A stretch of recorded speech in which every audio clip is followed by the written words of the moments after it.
Assalamualaikum warahmatullahi wabarakatuh. Okey, saya Cikgu Farah Afiza. Okey, nak ngajar hari ini pendidikan kesihatan. Mohon kerjasama semua murid. Tolong bagi tumpuan sepanjang video ni berjalan ya. Okey, sebab lepas ni kita akan adakan latihan untuk latih 2B seperti biasa. Jadi cikgu bagi nota dulu, cikgu dah terang-terang semua. Lepas tu kita akan buat latih 2B. Awak jawab kuis macam biasalah, 10 soalan.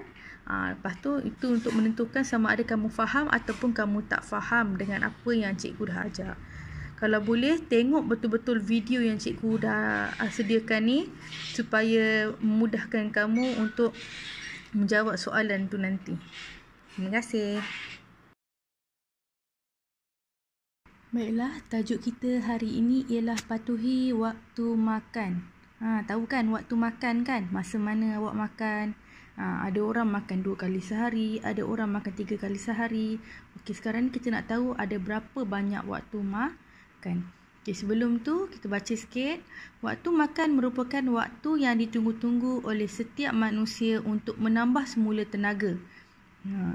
Bila kita makan, kita akan rasa lebih bertenaga. Kalau kita tak makan, kita akan rasa lesu, rasa mengantuk, letih. Tapi kalau kita makan berlebihan pun boleh mengakibatkan kita keletihan. Sebab apa? Sebab perut kita terpaksa bekerja keras. Okey, jadi kita cepat letih dan kita akan rasa mengantuk. Jadi kita kenalah berpada-pada. Walau bagaimana cara pun anda makan, anda perlu utamakan kesihatan. Bukan semua makanan boleh anda ambil mengikut selera dan nafsu makan.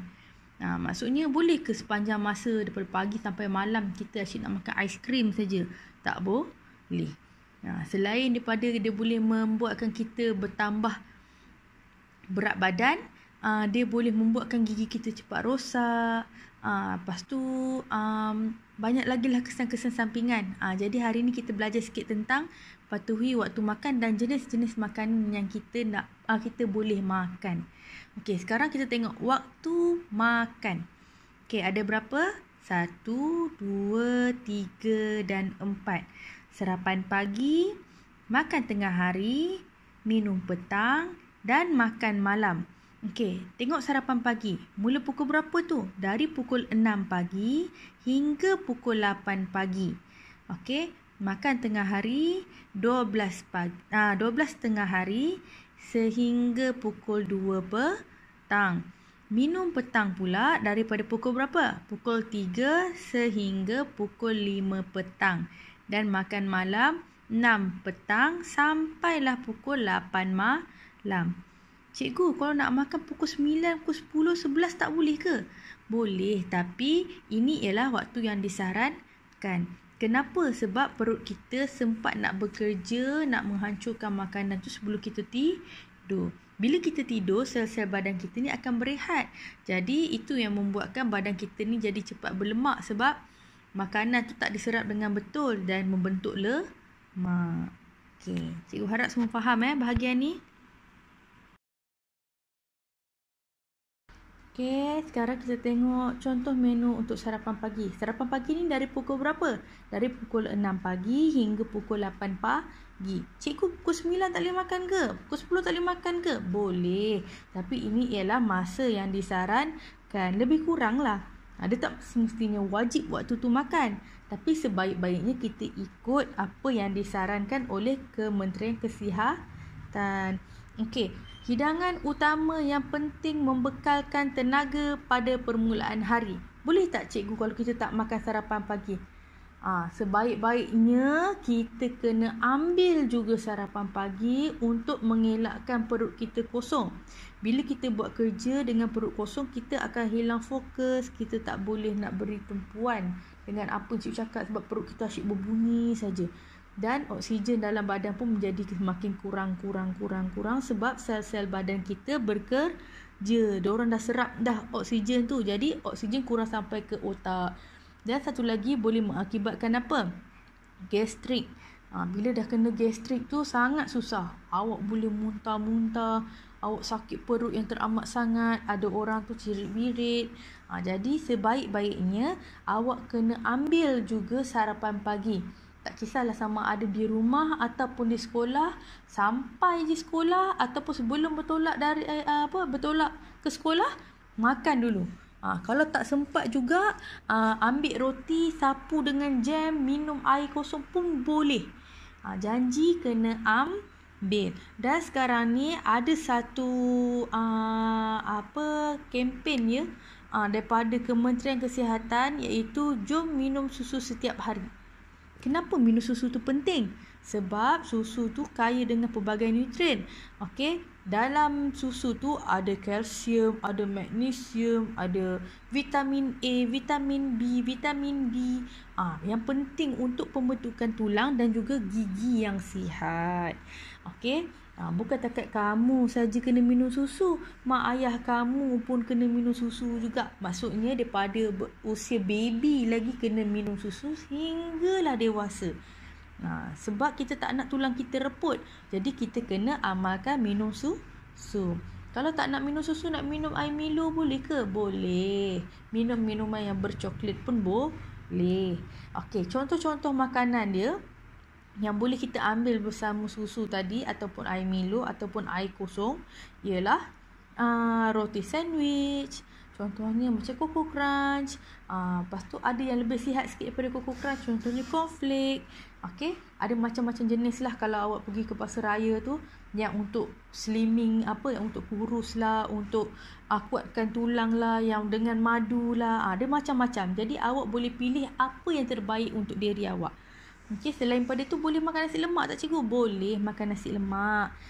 Tapi sebaik-baiknya kita makan benda yang ringan-ringan dulu, lepas tu baru kita ambil makanan yang berat sikit supaya perut kita tak terkejut. Okey? Itu untuk sarapan pagi. Okey, baiklah, sekarang kita tengok contoh menu untuk makan tengah hari. Makan tengah hari tu start pada pukul berapa? Dari pukul 12 tengah hari hingga pukul 2 petang. Okey, antara minuman yang menjadi kebiasaan rakyat Malaysia ambil ialah air kosong, air jus. Air jus tu bagus tu. Okey, sebab kita setiap kali kita ambil apa-apa makanan, kita kena ada juga ambil buah. Okey, contoh, tengok contoh gambar tu. Kenapa cikgu ambil gambar nasi ayam penyet ni? Sebab nasi ayam penyet ni dia ada sayur, dia ada nasi, karbohidrat nasi, dia ada ayam. Jadi dia antara makanan seimbang. Tapi kalau awak nak tahu, kejap lagi cikgu akan tunjukkan pinggan sihat Malaysia. Itu suku-suku separuh. Apa suku-suku separuh tu? Kejap lagi cikgu akan tunjuk. Tapi tengok dulu contoh-contoh makanan yang digalakkan kita ambil. Okey? Ambil ayam, kena ambil sayur. Sayur kena ambil. Walaupun sayur tu kadang-kadang tak berapa sedap pun, tapi kita kena biasakan makan untuk kebaikan badan kita. Okey, makan tengah hari ini ialah hidangan utama untuk memberi tenaga yang konsisten. Okey, memberi tenaga yang berpanjangan sampailah petang ni.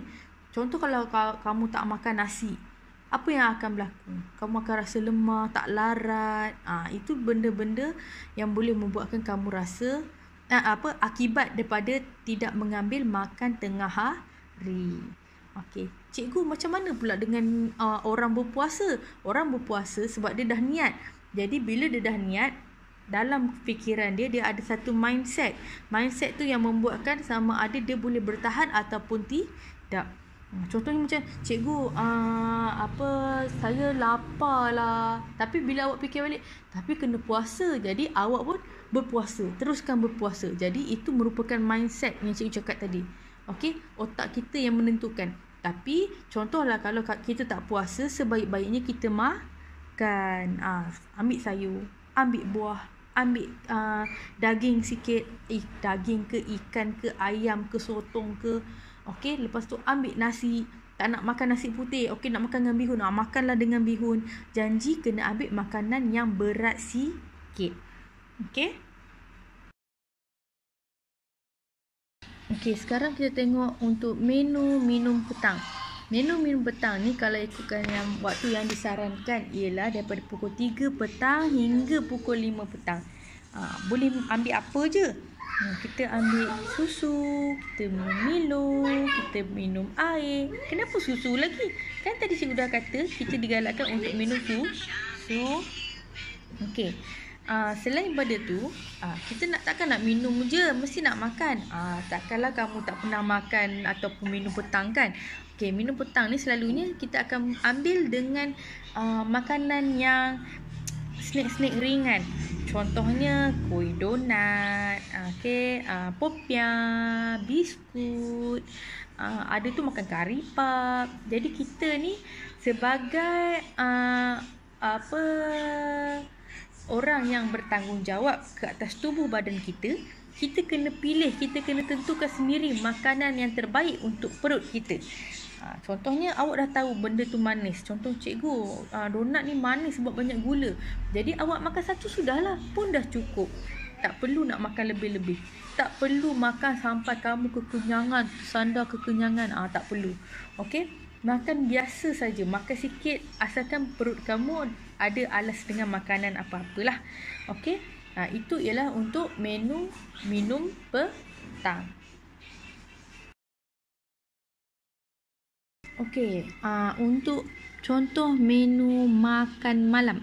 Makan malam ni start pukul berapa? 6 hingga 8 malam. Okey, boleh makan lepas tu, tapi sebaik-baiknya makan pada pukul 6 hingga 8 malam untuk elakkan makan sebelum tidur. Apa kesan dia kalau makan sebelum tidur? Bila kita makan sebelum tidur, badan kita akan jadi bertambah lemah, berat badan kita akan naik sebab makanan tu tak diproses. Okey, perut kita tak sempat nak proses makanan tu, tiba-tiba kita dah tidur. Jadi switch dah tutup. Bila kita switch dah tutup, jadi makanan yang tak sempat diproses tadi akan menjadi lemak. Contoh menu makanan yang ada pada waktu makan malam lebih kurang sama saja dengan makan tengah hari. Mesti ada sayur, ada buah, ada protein dan juga karbohidrat. Protein tu contoh ayam, ikan, udang, sotong, ketam. Kalau karbohidrat apa? Bihun, nasi, macam-macam lah. Spaghetti, itu semua ialah contoh-contoh karbohidrat. Kita kena makan sebelum waktu tidur. Sebaik-baiknya sampai pukul 8 lah paling lewat. Selalunya kita akan makan pukul 7 petang. Pukul 8 tu dah last dah.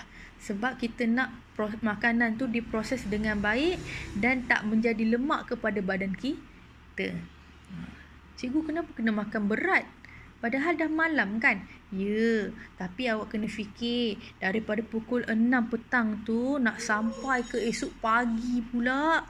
Kita tak nak perut kamu tu berbunyi, kita tak nak perut kita tu mengalami macam masalah. Contohnya tak boleh tidur. Kita tak nak masalah tu berlaku.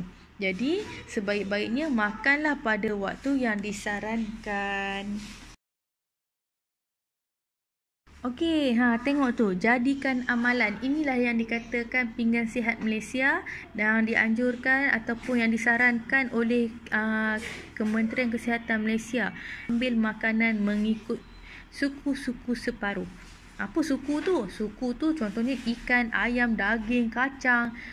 Suku lagi apa? Nasi, mi, roti, bijirin. Bijirin macam mana? Contoh macam oat. Kamu nak makan nestem ke apa ke? Boleh. Lepas tu produk bijirin dan ubi.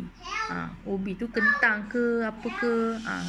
Lepas tu separuh tu apa? Separuh tu saja, separuh pinggan tu hanya untuk buah-buahan dan sayur-sayuran. Tak kisahlah buah apa pun kamu nak makan, tak kisahlah sayur apa pun nak makan, tapi separuh pinggan. Cuba awak fikir balik, selama ni awak ada ambil tak suku-suku separuh? Ataupun awak ambil yang separuh tu nasi atau separuh tu lauk saja? Sebaik-baiknya kita ikut apa yang disarankan ya, sebab Kementerian Kesihatan dah buat kajian. Bukan saja-saja tu nak letak suku-suku separuh tu. Dia buat kajian supaya badan kamu ni seimbang. Pengambilan makanan tu seimbang. Keperluan makanan tu cukup dengan keperluan badan kamu. Ini yang cikgu kata suku-suku separuh. Jomlah kita sama-sama amalkan pengambilan makanan ikut pinggan sihat Malaysia yang disarankan oleh Kementerian Malaysia. Okey, setakat itu saja. Sekarang ni cikgu nak seperti biasalah, bila kita dah belajar, kita buat sedikit ulang kaji. Cikgu nak tengok sama ada kamu faham ataupun tidak dengan sesi pembelajaran hari ini. Jadi tolong tekan link yang cikgu bagi kat kamu ni. Okey, jawab latihan. Tapi sebaik-baiknya kamu kena faham dulu apa yang cikgu terangkan daripada awal tadi sampailah akhir. Lepas tu cuba jawab dan semoga berjaya.